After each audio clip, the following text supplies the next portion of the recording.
দেখছেন যে পুরো গোপালগঞ্জের এই যে সড়কটি অর্থাৎ স্বর্ণকলি উচ্চ বিদ্যালয় গোপালগঞ্জের ঠিক তার সামনে আমরা দাঁড়িয়েছি, অর্থাৎ গোপালগঞ্জ সরকারি বালিকা উচ্চ বিদ্যালয় ও কলেজ যেটি রয়েছে তার সামনেই কিন্তু আমরা অবস্থান করছি।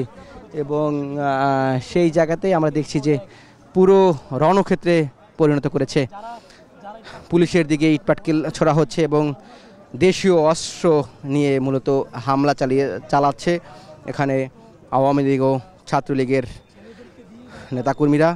এবং পুলিশ একটি প্রতিরোধ ব্যবস্থা গড়ে তোলার চেষ্টা করছে এবং পুলিশের সাথে আমরা দেখছি যে একটি সেনা সদস্যের একটি এপিসি কার্ড রয়েছে, অর্থাৎ সামরিকভাবে একটি পুরো নিরাপত্তা বলয় তৈরি করার চেষ্টা করা হচ্ছে। পুলিশ সদস্যরা কিন্তু একটু দেখানোর চেষ্টা করি যে এই এখন যেই ছাত্রলীগ এবং আওয়ামী লীগ নেতাকর্মীদের দেখা যাচ্ছে, পুলিশ সদস্যরা কিন্তু আসলে সেই জায়গাটিতে অবস্থান করেছিলেন। ধীরে ধীরে পুলিশ সদস্যরা আসলে এখান থেকে তারা একটু পিছু উঠেছে এবং এখানে এসে আমরা যখন আছি এখন সেখানে অবস্থান নিয়েছে। মূলত এখানে সেনা সদস্যরাও রয়েছে, সেনা সদস্যরাও আসলে এটি নিয়ন্ত্রণ করার চেষ্টা করছে এবং পুরো আমরা দেখছি যে এই জায়গা থেকে এখনও ইটপাটকেল ছুঁড়ে মারা হচ্ছে। তাদের হাতে আমরা নানান ধরনের দেশীয় যে অস্ত্র সেটি দেখতে পাচ্ছি, তারা ইট পাটকেল ছুটছেন। অর্থাৎ পুরো গোপালগঞ্জ শহরেই কিন্তু রণক্ষেত্রে পরিণত করেছে এই গোপালগঞ্জের ছাত্রলীগ এবং আওয়ামী লীগের নেতাকর্মীরা। এছাড়াও আমরা দেখছি যে এখানে টিয়ার গ্যাস ছোড়া হয়েছে, টিয়ার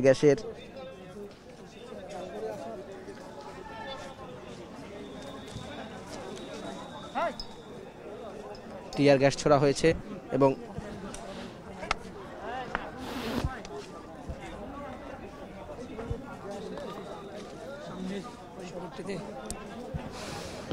দেখতে পাচ্ছেন যে এখানে টিয়ার গ্যাস ছোড়া হয়েছে এবং টিয়ার গ্যাস ফলে সাউন্ড গ্রেনেড ছোড়া হচ্ছে এবং একই সাথে আমরা দেখছি অর্থাৎ দুই পাশ থেকেই কিন্তু আমরা দেখছি যে এটিকে অর্থাৎ এখানে পুলিশের সেনা সদস্যদের 3টি এপিসি কার আমরা লক্ষ্য করছি। সেই পুলিশের এপিসি কার কিন্তু এখানে আমরা দেখছি যে দুই পাশ থেকেই এখানে ছাত্রলীগ এবং আওয়ামী লীগের সমর্থকরা তারা এখানে আক্রমণ করেছেন এবং এই আক্রমণ করার পরে আমরা ধীরে ধীরে আমরা দেখছি যে এখানে আইন শৃঙ্খলা সদস্যরা যেমন উপস্থিতি রয়েছে এবং এই আইন শৃঙ্খলা বাহিনীর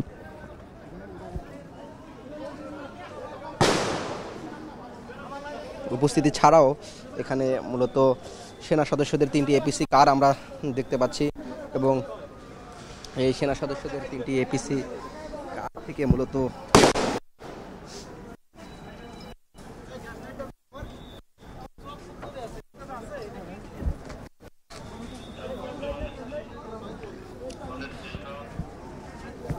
যে পুলিশ সদস্যরা এখানে আসলে আক্রমণ করার চেষ্টা করছেন এবং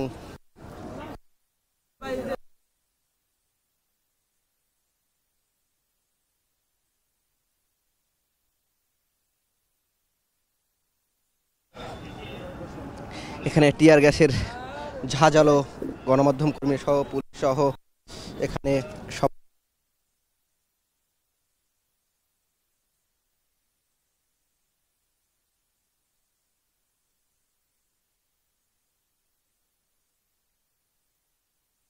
পুরো এলাকাটি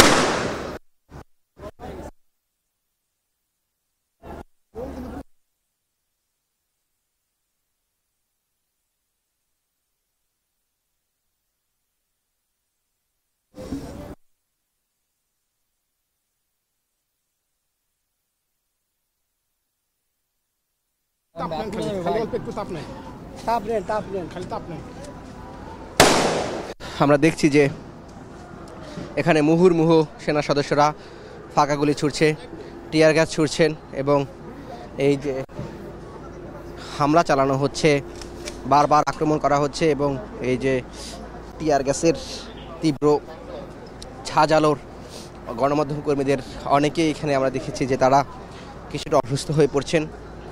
পুলিশ সদস্যরা এবং এবং দেশীয় অস্ত্র নিয়ে কিন্তু আমরা দেখতে পাচ্ছি যে দেশীয় অস্ত্র নিয়ে আবার ধীরে ধীরে সামনে এগোচ্ছে এবং আমরাও কিছুক্ষণ পর পর এই যে আগুন ধরিয়ে এখানে টিয়ার গ্যাসের যে সেদিকে বাঁচার চেষ্টা করছি মূলত। এবং আরেকটি বিষয় এখানে বলে কিন্তু মুহুর্মুহু মূলত আক্রমণ করা হয়েছে পুলিশ সদস্যদের দিক থেকে। আবার পাল্টা প্রতিরোধ নেওয়ার জন্য এখান থেকে প্রস্তুতি নেওয়া হচ্ছে। এবং আরেকটি বিষয় জানিয়ে রেখে আমরা দেখছি যে সেনাবাহিনীর যে এপিসির 3টি কার আমরা এখানে দেখতে পাচ্ছি, সাথে পুলিশ সদস্যরা রয়েছে এবং এপিবিএনের যে সদস্যরা তারা এখানে রয়েছে, গণমাধ্যম কর্মীরা রয়েছে এবং সবাই কিন্তু এখানে একটি প্রতিরোধ ব্যবস্থা গড়ে তোলার চেষ্টা করছে। এবং সেই জায়গাটি থেকে আমরা বারবার দেখছি যে আপনারা নিশ্চয়ই দেখতে পাচ্ছেন এখানে আওয়ামী লীগের নেতাকর্মীরা আমরা বারবার দেখতে পাচ্ছি যে এখানে এই যে নেতাকর্মীরা এখানে হামলা চালানোর চেষ্টা করছেন, ইট পাটকেল ছুটছেন এবং এই ইট পাটকেল ছোড়ার জায়গা থেকেই এবং এবং আমরা দেখতে পাচ্ছি যে আমার পিছনে ঠিক দেখতে পাচ্ছেন এখানে গোপালগঞ্জের স্থানীয় যে নিষিদ্ধ ছাত্রলীগ এবং আওয়ামী লীগের সদস্যরা তারা মুহুর্মুহু আক্রমণ করছে এবং ঠিক আমার ঠিক সামনের অংশটিতে পুলিশের 3টি এপিসি কার রয়েছে এবং তারা আসলে এখান থেকে প্রতিরোধ ব্যবস্থা করার চেষ্টা করছেন। এই ছিল আমার কাছ থেকে এই ছিল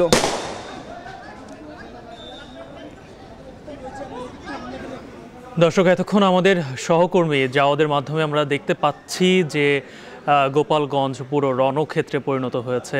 আপনারা জানেন যে আজকে আগের পূর্ব নির্ধারিত কর্মসূচি অনুযায়ী জাতীয় নাগরিক পার্টির কেন্দ্রীয় নেতারা দেশব্যাপী যেই পদযাত্রা আমরা এই মুহূর্তে দেখতে পাচ্ছি যে যেখানে প্রতিপক্ষ অবস্থান নিচ্ছিল সেখানে সেনাবাহিনীর একটি এপিসি এগিয়ে যাচ্ছে এবং সেই সাথে 2টি এপিসি আমরা এই মুহূর্তে আমরা দেখতে পাচ্ছি, আর সঙ্গে পুলিশ বাহিনীও রয়েছেন, তারাও এগিয়ে যাচ্ছেন। অর্থাৎ যেখানে শক্ত একটি অবস্থান তারা নিয়েছিল তাদেরকে ছত্রভঙ্গ করার জন্য এই সেনাবাহিনী এবং পুলিশ যৌথভাবে সেদিকে এগিয়ে যাচ্ছে এবং দেখতে পাচ্ছি যে সেনাবাহিনীর এপিসি থেকে পাকা গুলি ছোড়া হচ্ছে। অর্থাৎ এই মুহূর্তে গোপালগঞ্জের যে পরিস্থিতি পুরোপুরি যেন একটি রণক্ষেত্রে পরিণত হয়েছে। সামনে রাস্তার যে ব্যারিকেড দেওয়া ছিল সেটি পুলিশ সরিয়ে দিচ্ছে। অর্থাৎ এই মুহূর্তে গোপালগঞ্জের যে পরিস্থিতি সেটিকে আসলে পুরোপুরি নিয়ন্ত্রণে নেওয়ার একটি চেষ্টা আমরা আইন শৃঙ্খলা বাহিনীকে দেখতে পাচ্ছি।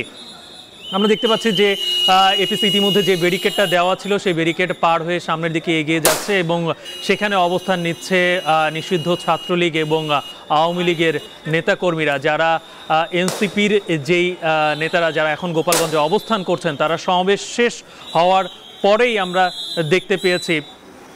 আমরা দর্শক আপনারা জানেন যে সেখানে আমাদের সহকর্মী জাওয়াদ মাহমুদ অবস্থান করছেন, আমরা আবারও তার সঙ্গে যুক্ত হচ্ছি সেখানকার সর্বশেষ তথ্য জানার জন্য।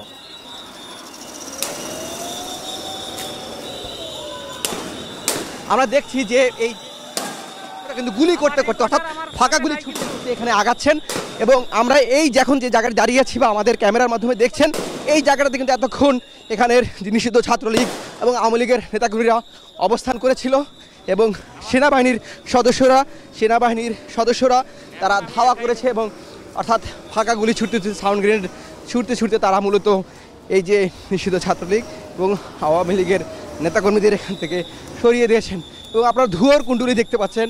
অর্থাৎ সকালে কিন্তু এই যে গোপালগঞ্জ পৌরসভা সেই পৌরসভা সংলগ্ন যে মাঠটি ছিল পৌর পার্ক মাঠ সেখানেই কিন্তু মূলত আমরা দেখেছি যে এনসিপির সমাবেশ সেটি হয়েছিল এবং আপনারা দেখতে পাচ্ছেন যে পুরো এই গোপালগঞ্জের এটিকে রণক্ষেত্রে পরিণত করা হয়েছে। অর্থাৎ এই মাঠ প্রাঙ্গণে আগুন ধরিয়ে দেওয়া হয়েছে এবং সেনাবাহিনীর 3 সদস্যকে আমরা দেখেছি যে এখানে আমরা দেখছি যে সেনাবাহিনীর 3 সদস্যকে মূলত 3টি এপিসি কার ধীরে ধীরে আগাচ্ছে এবং আগানোর ফলে আপনারা নিশ্চয়ই দেখছেন অগ্নিসংযোগ করেছে মূলত এই যে নিষিদ্ধ ছাত্রলীগ ও আওয়ামী লীগের কর্মী সমর্থকরা। অর্থাৎ পুরো এলাকাটা কিন্তু রণক্ষেত্রে পরিণত হয়েছে। অর্থাৎ আমরা এখন যে জায়গায় যে দাঁড়িয়েছি এখানে কিন্তু সকালে এনসিপি তাদের জুলাই পদযাত্রার আয়োজন সেটি করেছিল এবং এই জুলাই পদযাত্রার আয়োজন করার পরেই আমরা দেখেছি যে এখানে মূলত একটি নিরাপত্তার মধ্যেই তারা সেটি করছিল, কিন্তু ঠিক দুপুরের কিছুক্ষণ আগেই হঠাৎ আকস্মিক আক্রমণ চালায়। এবং এই যে আপনি দেখছেন যে আগুনের যে কুণ্ডুলিটা আমরা দেখানোর চেষ্টা করছি, এখানেই কিন্তু সকালে এনসিপির কর্মী সমর্থকরা এখানে সমাবেশ করেছিল এবং সেই সমাবেশস্থল পুড়িয়ে দেওয়া হয়েছিল। আমরা যদি একটু মঞ্চটাকে দেখাই, যে ঠিক এই মঞ্চেই মূলত সকালে এনসিপির কর্মী সমর্থকরা তারা এখানে সমাবেশ করেছিল। এবং যেটি দেখছেন যে এই যে আগুন জ্বলছে মাঠে, এখানে কিন্তু এই যে চেয়ারগুলো ভেঙে ছিন্ন বিচ্ছিন্ন করে ফেলা হয়েছে, টুকরো টুকরো করে ফেলা হয়েছে। মূলত এই মাঠটিতে সকালে অর্থাৎ গোপালগঞ্জ নগরে যে পৌর পার্ক মাঠ, এই মাঠেই এটি করা হয়েছিল সমাবেশটির, অর্থাৎ পদযাত্রা যে সমাবেশ সেটি করা হয়েছিল। এবং সেই সমাবেশের পরে কিন্তু অতর্কিতভাবে হামলা চালায় নিষিদ্ধ ছাত্রলীগ, আওয়ামী লীগের নেতাকর্মীরা। মুহুর্মুহুর আক্রমণে আমরা দেখেছি যে শান্তিপূর্ণ একটি সমাবেশ যখন শেষ হয়ে যায়, এরপরে যখন এনসিপি নেতাকর্মীরা গোপালগঞ্জ শহর ছাড়ার উদ্দেশ্যে রওনা করে, ঠিক তখনই মূলত এই যে আক্রমণ, সেই আক্রমণ তারা আসলে করেছে। এবং আক্রমণ করার পর আমরা দেখেছি মূলত শরীয়তপুরের উদ্দেশ্যে এনসিপি নেতাকর্মীরা যাবার চেষ্টা করছিলেন, যার ফলে এই নগরীর যে লঞ্চ ঘাট এলাকাটি রয়েছে সেখানে গিয়েই মূলত এই বাধার সম্মুখীন হন। সেখানে নিষিদ্ধ আওয়ামী লীগ, ছাত্রলীগের নেতাকর্মীরা তারা ককটেল বিস্ফোরণ করে এই গাড়িবহরের এনসিপির যে জুলাই যাত্রা গাড়িবহর সেটিকে উদ্দেশ্য করে। শুধু যে এনসিপি নেতাকর্মীরা সেই গাড়িবহরে ছিল সেটি নয়, সেখানে আইনশৃঙ্খলা বাহিনীর সদস্যদের, পুলিশ সদস্যরা ছিল, গণমাধ্যম কর্মীদের গাড়ি ছিল। অর্থাৎ এই যাত্রার পরে যখন বাধা দেওয়া হয়, ককটেল বিস্ফোরণ করা হয়, এরপরে মূলত সেনা সদস্যরা কিছুক্ষণ পর এসে উদ্ধার করে, যেটি আমরা এতক্ষণ যেখানে আমরা ছিলাম বা দেখানোর চেষ্টা করেছিলাম যে পুলিশ সুপারের কার্যালয়, সেখানে একটি প্রোটোকলের মধ্য দিয়ে নিয়ে আসা হয়। একনল সোপ, দেশের নম্বর 1 হালাল অ্যান্টিব্যাকটেরিয়াল সোপ, ন্যাচারাল ব্যাকটেরিয়ালাইসিসের সুরক্ষায় ফ্রেশ ও অ্যাক্টিভ সবসময়।